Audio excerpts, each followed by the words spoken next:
Foreword. This little book is intended to help the student to study his own nature so far as its intellectual part is concerned. If he masters the principles herein laid down, he will be in a fair way to cooperate with nature in his own evolution, and to increase his mental stature far more rapidly than is possible while he remains ignorant of the condition of his growth. The introduction may offer some difficulties to the lay reader, and may perhaps be skipped by such at the first reading. It is necessary, however, as a foundation for those who would see the relation of the intellect to the other parts of their nature and to the outer world, and those who would fulfill the maxim, "Know thyself," must not shrink from a little mental exertion, nor must expect mental food to drop ready cooked from the sky into a lazily opened mouth. If the booklet help even a few earnest students, and clear some difficulties out of the way, its purpose will have been served. Annie Besant. Introduction. The value of knowledge is tested by its power to purify and ennoble the life, and all earnest students desire to apply the theoretical knowledge acquired in their study of theosophy to the evolution of their own character and to the helping of their fellow men. It is for such students that is written this little book, with the hope that a better understanding of their own intellectual nature may lead to a purposeful cultivation of what is good in it and an eradication of what is evil. The emotion which impels to righteous living is half wasted if the clear light of the intellect does not illuminate the path of conduct, for, as the blind man strays from the way unknowing till he falls into the ditch, so does the ego, blinded by ignorance, turn aside from the road of right living till he falls into the pit of evil action. Truly is avidya, the privation of knowledge, the first step out of unity into separateness, and only as it lessens does separateness diminish until its disappearance restores the eternal peace. The Self as Knower. In studying the nature of man, we separate the man from the vehicles which he uses, the living self from the garments with which he is clothed. The self is one, however varying may be the forms of his manifestation when working through and by means of the different kinds of matter. It is of course true that there is but one self in the fullest sense of the words, that as rays flame forth from the sun, the selves that are the true men are but rays of the Supreme Self, and that each self may whisper, "I am he." But for our present purpose, taking a single ray, we may assert also in its separation its own inherent unity, even though this be hidden by its forms. Consciousness is a unit, and the divisions we make in it are either made for purposes of study, or are illusions, due to the limitation of our perceptive power by the organs through which it works in the lower worlds. The fact that the manifestations of the self proceed severally from his three aspects of knowing, willing, and energizing, from which arise severally thoughts, desires, and actions, must not blind us to the other fact that there is no division of substance. The whole self knows, the whole self wills, the whole self acts. Nor are the functions wholly separated. When he knows, he also acts and wills. When he acts, he also knows and wills. When he wills, he also acts and knows. One function is predominant, and sometimes to such an extent as to wholly veil the others. But even in the intensest concentration of knowing, the most separate of the three, there is always present a latent energizing and a latent willing, discernible as present by careful analysis. We have called these three the three aspects of the self. A little further explanation may help towards understanding. When the self is still, then is manifested the aspect of knowledge, capable of taking on the likeness of any object presented. When the self is concentrated, intent on change of state, then appears the aspect of will. When the self, in presence of any object, puts forth energy to contact that object, then shows forth the aspect of action. It will thus be seen that these three are not separate divisions of the self, not three things joined into one or compounded, but that there is one indivisible whole manifesting in three ways. It is not easy to clarify the fundamental conception of the self further than by his mere naming. The self is that conscious, feeling, ever-existing one, that in each of us knows himself as existing. No man can ever think of himself as non-existent, or formulate himself to himself in consciousness as I am not. As Bhagavan Das has put it, the self is the indispensable first basis of life. In the words of Vachaspati Mishra, in his commentary, the Bhamati, on the Chararaka Bhashya of Sankaracharya, no one doubts, am I or am I not? The self-affirmation I am comes before everything else, stands above and beyond all argument. No proof can make it stronger, no disproof can weaken it. Both proof and disproof found themselves on I am, the unanalyzable feeling of mere existence, of which nothing can be predicated except increase and diminution. I am more is the expression of pleasure. I am less is the expression of pain. When we observe this I am, we find that it expresses itself in three different ways. A. The internal reflection of a not-self, knowledge, the root of thoughts. B. The internal concentration, will, the root of desires. C. The going forth to the external, energy, the root of actions. I know, or I think. I will, or I desire. I energize, or I act. These are the three affirmations of the indivisible self, of the I am. All manifestations may be classified under one or other of these three heads. The self manifests in our world only in these three ways, as all colors arise from the three primaries. So the numberless manifestations of the self all arise from will, energy, knowledge.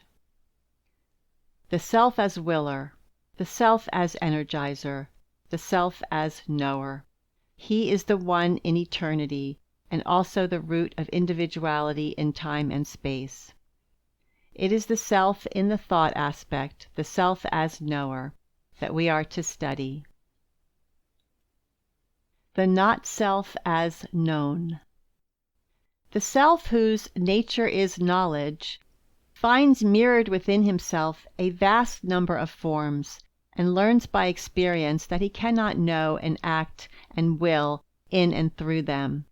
These forms, he discovers, are not amenable to his control, as is the form of which he first becomes conscious, and which he, mistakenly and yet necessarily, learns to identify with himself. He knows, and they do not think. He wills, and they show no desire. He energizes, and there is no responsive movement in them. He cannot say in them, I know, I act, I will. And at length he recognizes them as other selves in mineral, vegetable, animal, human, and superhuman forms. And he generalizes all these under one comprehensive term, the not-self, that in which he as a separated self is not, in which he does not know and act and will.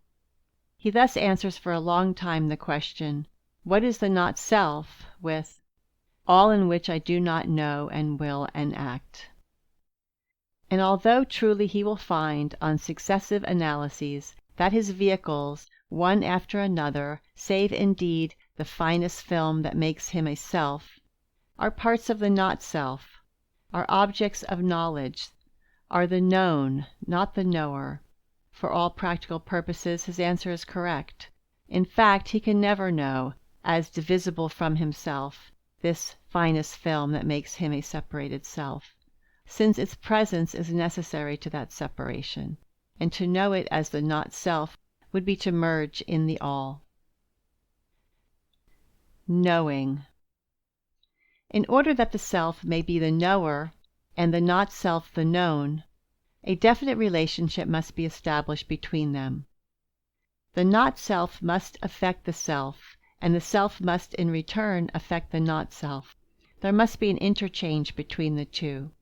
Knowing is a relation between the self and the not-self, and the nature of that relation must be the next division of our subject, but it is well first to grasp clearly the fact that knowing is a relation. It implies duality, the consciousness of a self and the recognition of a not-self, and the presence of the two, set over against each other, is necessary for knowledge. The knower, the known, the knowing. These are the three in one, which must be understood if thought power is to be turned to its proper purpose, the helping of the world.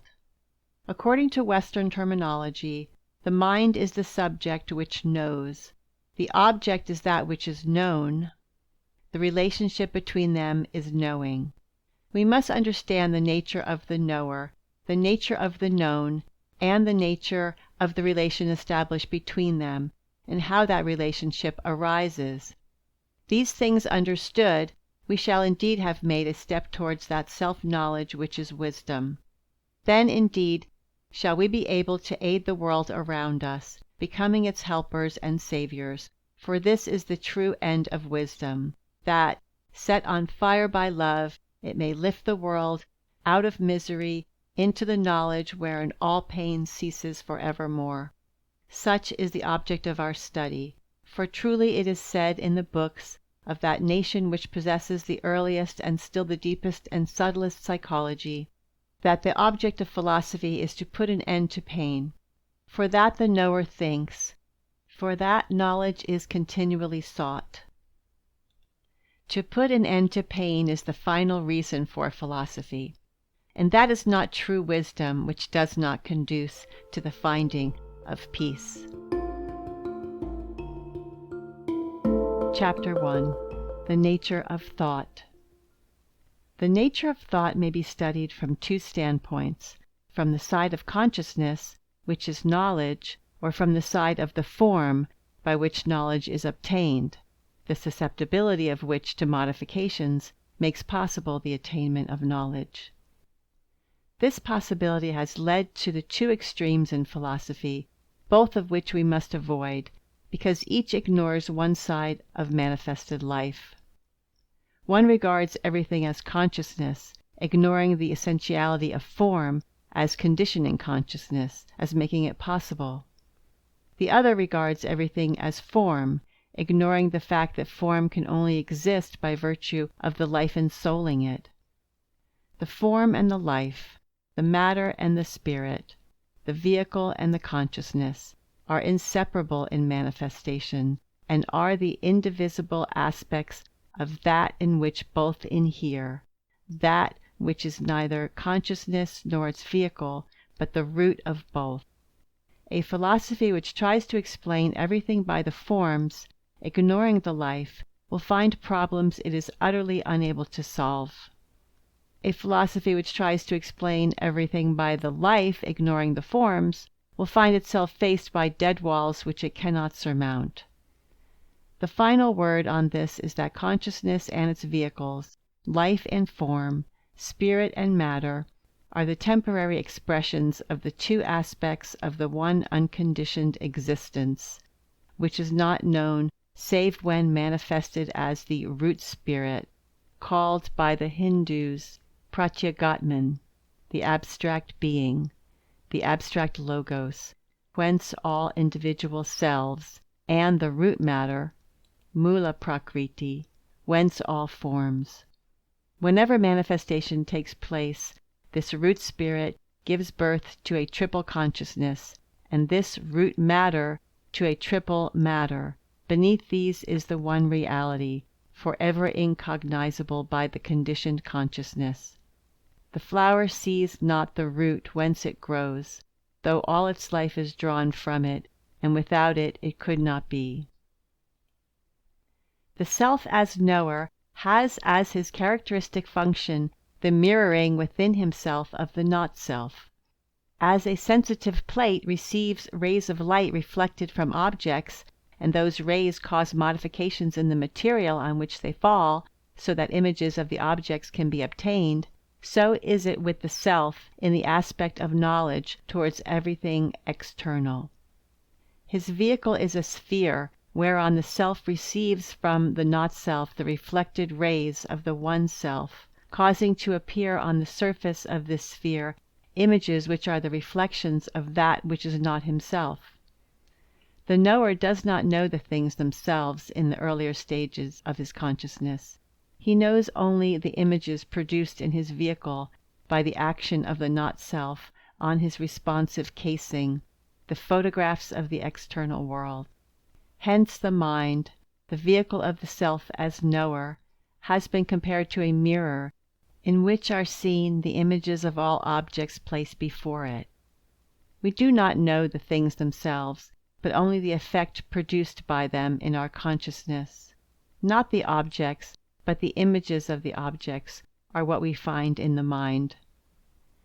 As the mirror seems to have the objects within it, but those apparent objects are only images, illusions caused by the rays of light reflected from the objects, not the objects themselves, so does the mind, in its knowledge of the outer universe, know only the elusive images and not the things in themselves.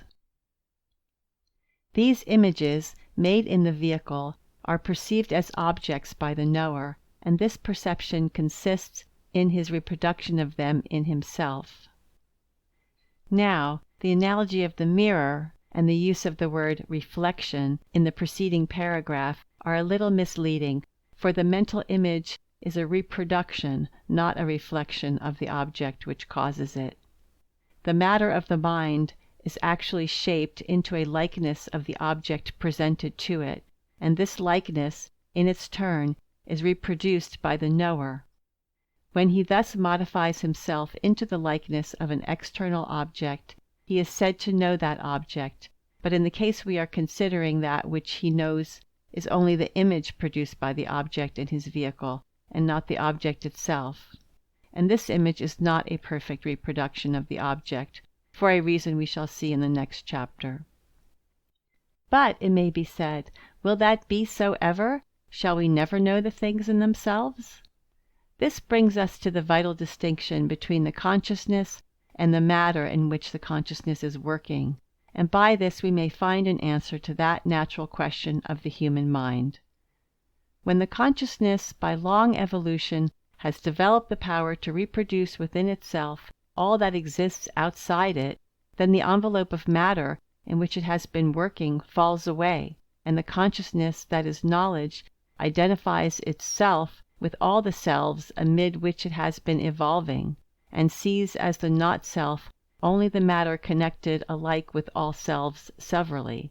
That is the day be with us, the union which is the triumph of evolution, when consciousness knows itself and others, and knows others as itself. By sameness of nature, perfect knowledge is attained, and the self realizes that marvelous state, where identity perishes not and memory is not lost, but where separation finds its ending, and knower, knowing, and knowledge are one. It is this wondrous nature of the self, who is evolving in us through knowledge at the present time, that we have to study, in order to understand the nature of thought, and it is necessary to see clearly the illusory side, in order that we may utilize the illusion to transcend it. So let us now study how knowing, the relation between the knower and the known, is established, and this will lead us to see more clearly into the nature of thought. The chain of knower, knowing, and known. There is one word, vibration, which is becoming more and more the keynote of Western science, as it has long been that of the science of the East. Motion is the root of all. Life is motion. Consciousness is motion, and that motion affecting matter is vibration. The one, the all, we think of as changeless, either as absolute motion or as motionless, since in the indivisible one, relative motion cannot be. Only when there is differentiation, or parts, can we think of what we call motion, which is change of place in succession of time. When the one becomes the many, then motion arises. It is health, consciousness, life, when rhythmic, regular, as it is disease, unconsciousness, death, when without rhythm, irregular. For life and death are twin sisters, alike born of motion, which is manifestation. Motion must needs appear when the one becomes the many, since, when the omnipresent appears as separate particles, infinite motion must represent omnipresence, or, otherwise put, must be its reflection or image in matter. The essence of matter is separateness, as that of spirit is unity, and when the twain appear in the one, as cream and milk, the reflection of the omnipresence of that one in the multiplicity of matter is ceaseless and infinite motion. Absolute motion, the presence of every moving unit at every point of space at every moment of time, is identical with rest, being only rest looked at in another way, from the standpoint of matter instead of from that of spirit.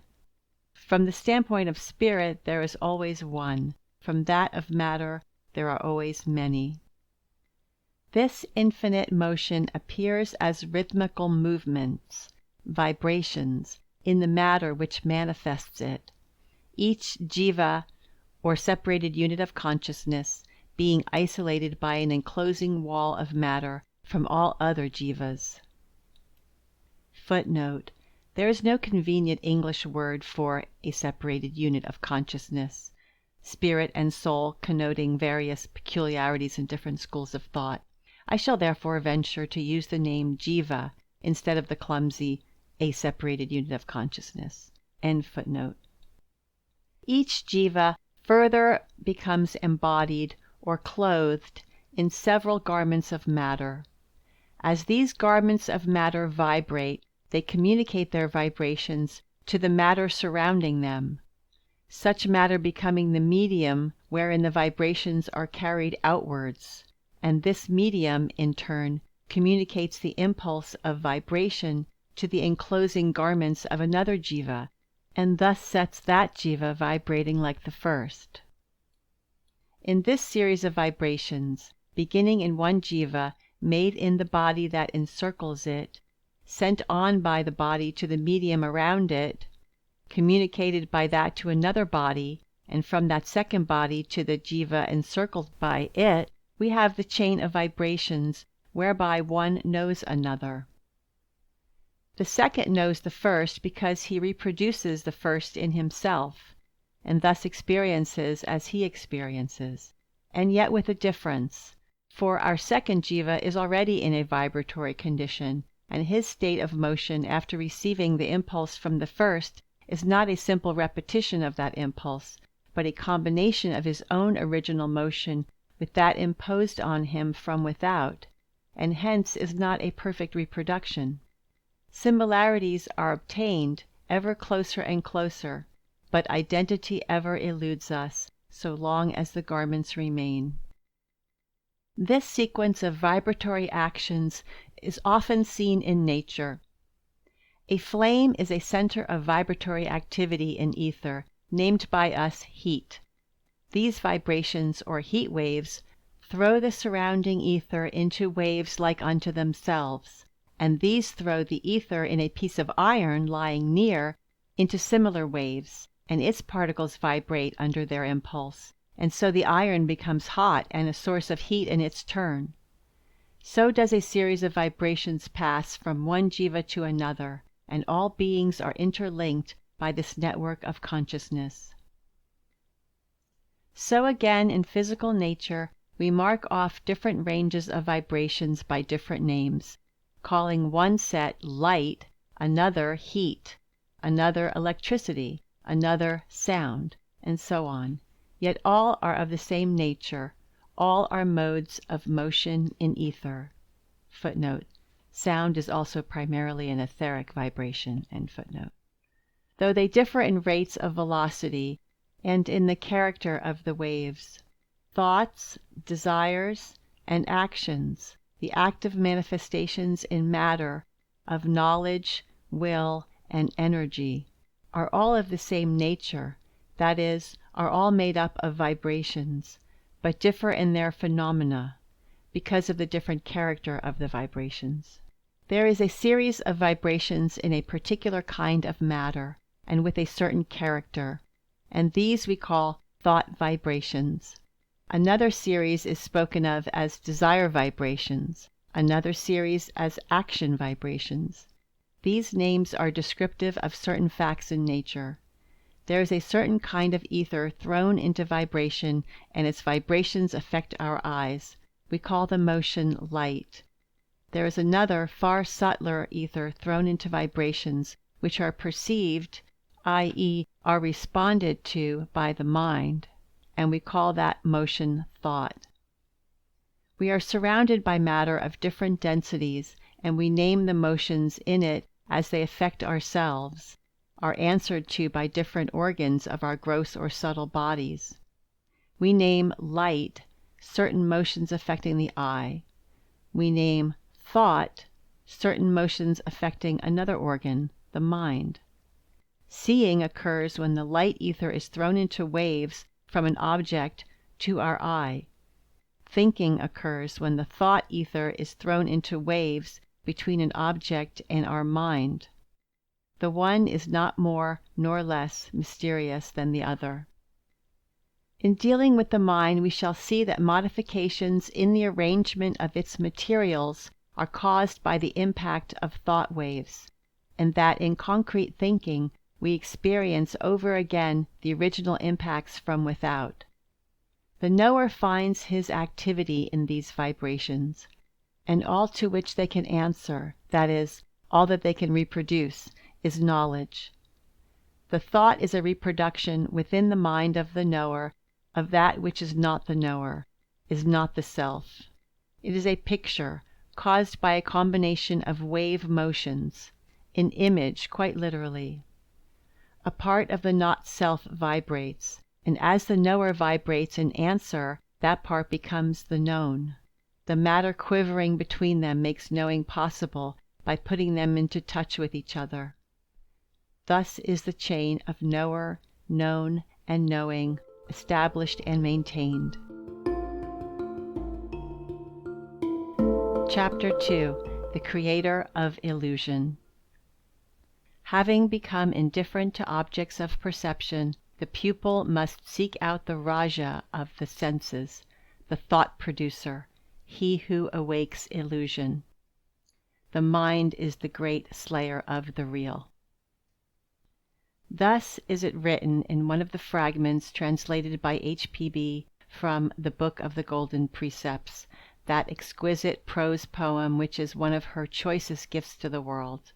And there is no more significant title of the mind than this, the Creator of Illusion. The mind is not the knower, and should ever be carefully distinguished from him.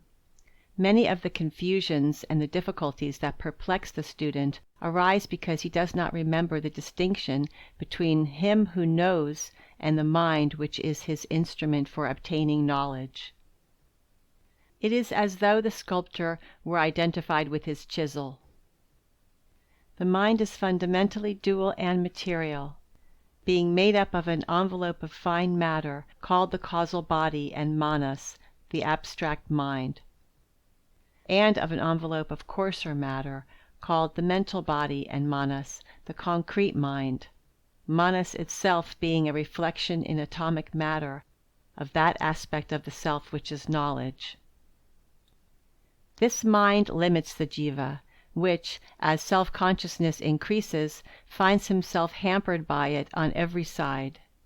As a man, to effect a certain purpose, might put on thick gloves and find that his hands in them had lost much of their power of feeling, their delicacy of touch, their ability to pick up small objects, and were only capable of grasping large objects and of feeling heavy impacts, so is it with the knower when he puts on the mind.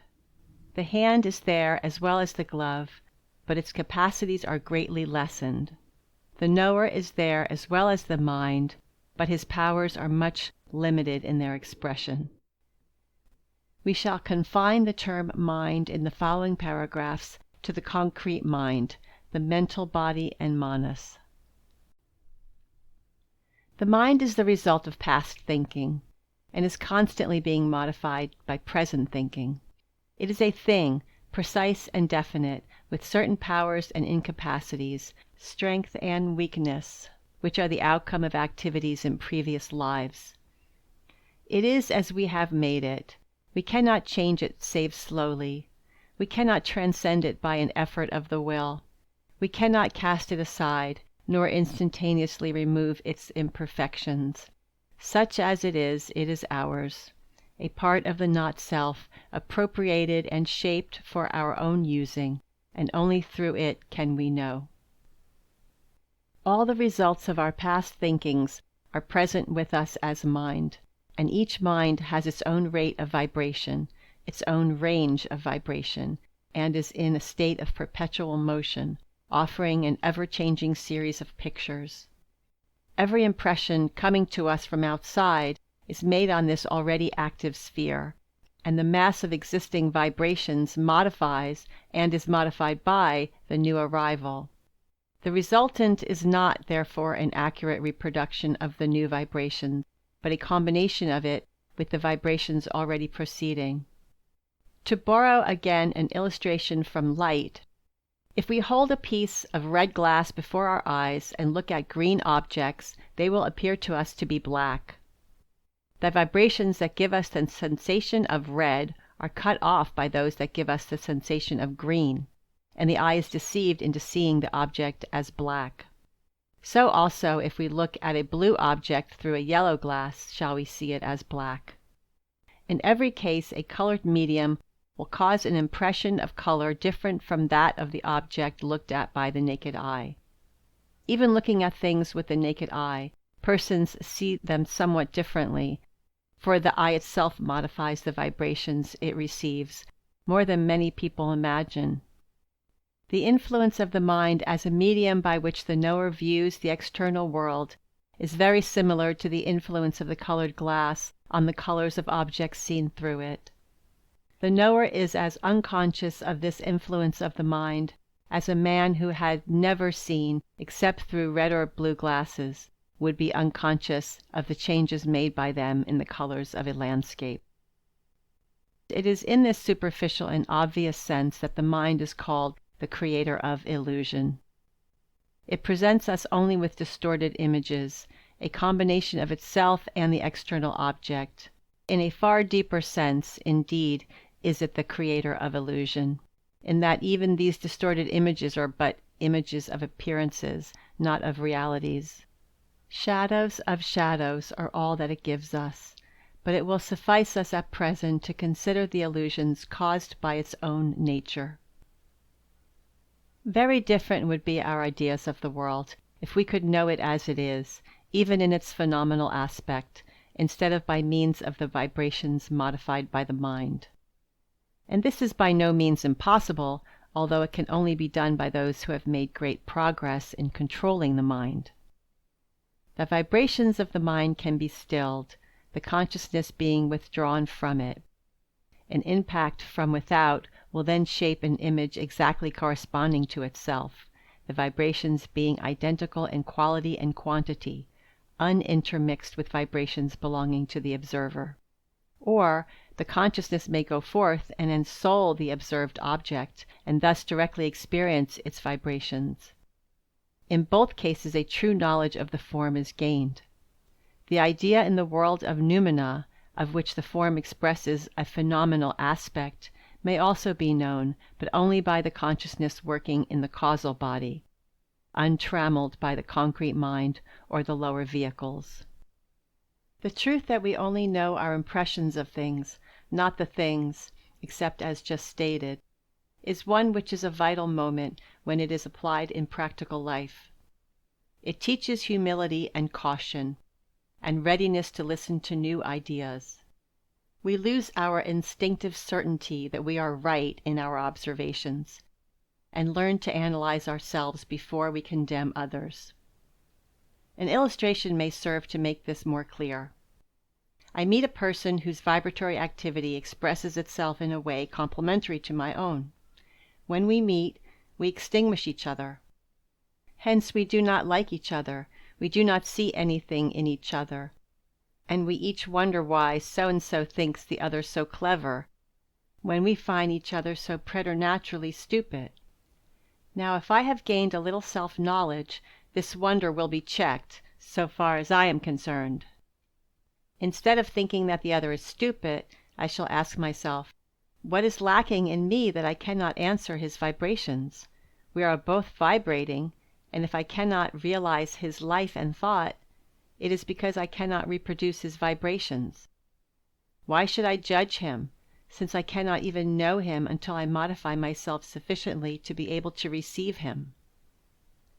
We cannot greatly modify others, but we can greatly modify ourselves, and we should be continually trying to enlarge our receptive capacity. We must become as the white light in which all colors are present, which distorts none because it rejects none, and has in itself the power to answer to each. We may measure our approach to the whiteness by our power of response to the most diverse characters. The mental body and manas.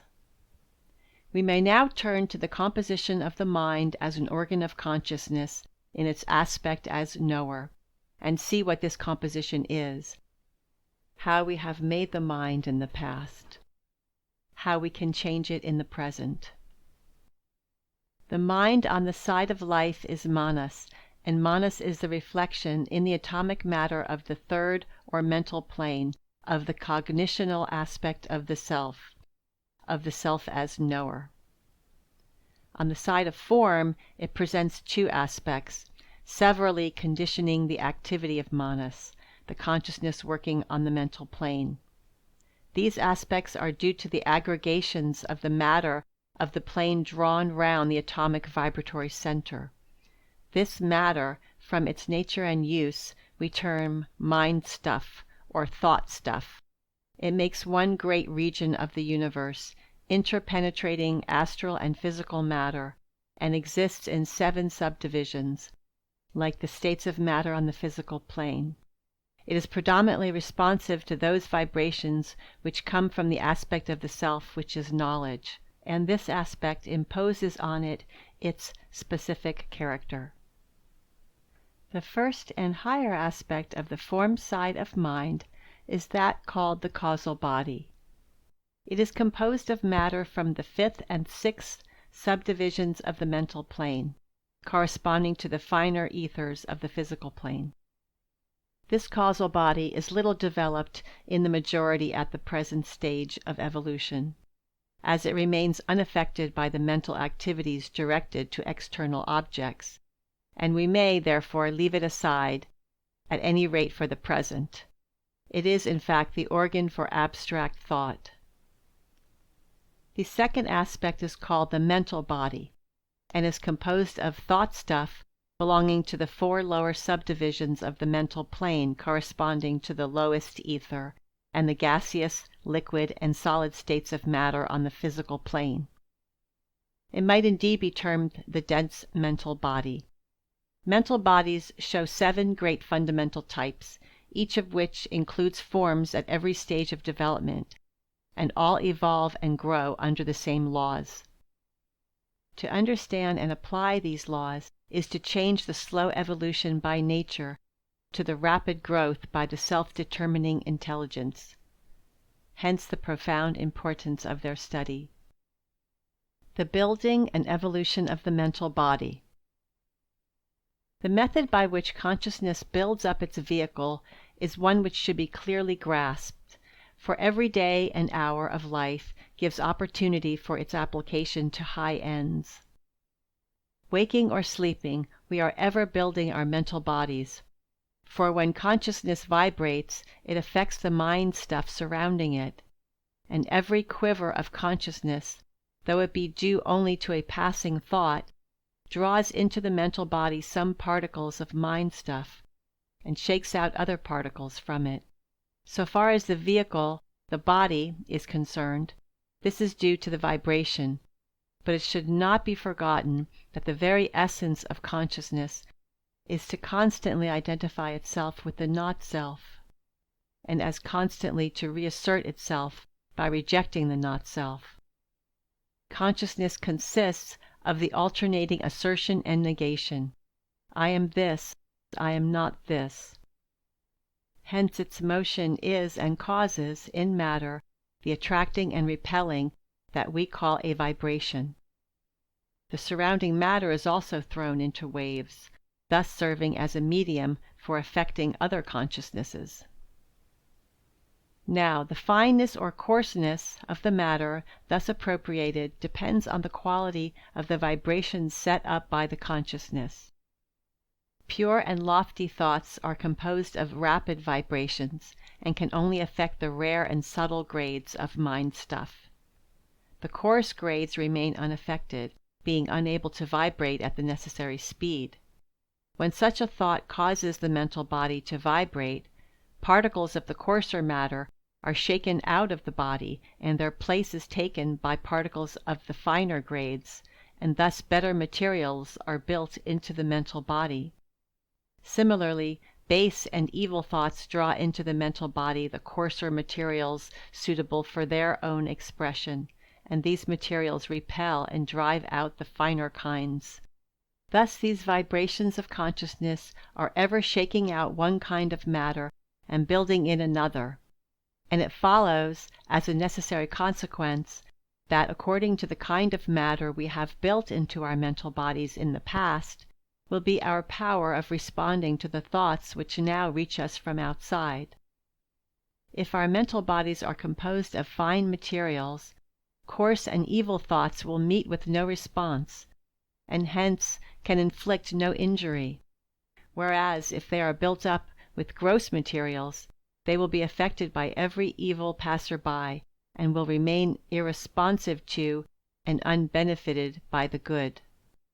When we come into touch with one whose thoughts are lofty, his thought vibrations, playing on us, arouse vibrations of such matter in our mental bodies as is capable of responding, and these vibrations disturb and even shake out some of that which is too coarse to vibrate at his high rate of activity. The benefit we receive from him is thus largely dependent on our own past thinking, and our understanding of him, our responsiveness, is conditioned by these. We cannot think for each other. He can only think his own thoughts, thus causing corresponding vibrations in the mind stuff around him, and these play upon us, setting up in our mental bodies sympathetic vibrations. These affect the consciousness. A thinker external to ourselves can only affect our consciousness by arousing these vibrations in our mental bodies. But immediate understanding does not always follow on the production of such vibrations caused from outside. Sometimes the effect resembles that of the sun and the rain and the earth on the seed that lies buried in the ground. There is no visible answer at first to the vibrations playing on the seed, but within there is a tiny quiver of the ensouling life, and that quiver will grow stronger and stronger day by day till the evolving life bursts the seed shell and sends forth rootlet and growing point. So with the mind. The consciousness thrills faintly within itself ere it is able to give any external answer to the impacts upon it, and when we are not yet capable of understanding a noble thinker, there is yet in us an unconscious quivering which is the forerunner of the conscious answer. We go away from a great presence a little nearer to the rich thought life flowing from it than we were ere we entered it, and germs of thought have been quickened in us, and our minds helped in their evolution. Something, then, in the building and evolution of our minds may be done from outside, but most must result from the activities of our own consciousness. And if we would have mental bodies which should be strong, well vitalized, active, able to grasp the loftier thoughts presented to us, then we must steadily work at right thinking. For we are our own builders and fashion our minds for ourselves. Many people are great readers. Now, reading does not build the mind. Thought alone builds it. Reading is only valuable as it furnishes materials for thought. A man may read much, but his mental growth will be in proportion to the amount of thought that he expends in his reading. The value to him of the thought which he reads depends on the use he makes of it. Unless he takes up the thought and works on it himself, its value to him will be small and passing. Reading makes a full man, said Lord Bacon, and it is with the mind as with the body. Eating fills the stomach, but as the meal is useless to the body unless it is digested and assimilated, so also the mind may be filled by reading, but unless there is thought, there is no assimilation of what is read, and the mind does not grow thereby. Nay, it is likely to suffer from overloading, and to weaken rather than strengthen under a burden of unassimilated ideas. We should read less and think more if we would have our minds grow and our intelligence develop. If we are in earnest in the culture of our minds, we should daily spend an hour in the study of some serious and weighty book, and, reading for 5 minutes, we should think for 10, and so on through the hour. The usual way is to read quickly for the hour and then to put away the book till the next hour comes for reading. Hence people grow very slowly in thought power. One of the most marked things in the Theosophical movement is the mental growth observable year by year in its members. This is largely due to the fact that they are taught the nature of thought. They begin to understand a little of its workings, and set themselves to build their mental bodies, instead of leaving them to grow by the unassisted process of nature. The student eager for growth should resolve that no day shall pass that shall not have in it at least 5 minutes reading and 10 minutes strenuous thinking on what is read. At first he will find the effort tiresome and laborious, and he will discover the weakness of his thinking power. This discovery marks his first step, for it is much to discover that one is unable to think hard and consecutively. People who cannot think, but who imagine that they can, do not make much progress. It is better to know one's weakness than to imagine oneself strong when one is feeble.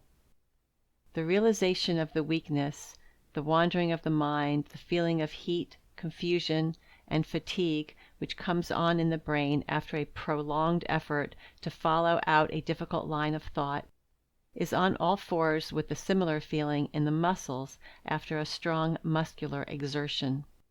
With regular and persistent, but not excessive, exercise, the thought power will grow as the muscle power grows, and as this thought power grows, it also comes under control, and can be directed to definite ends.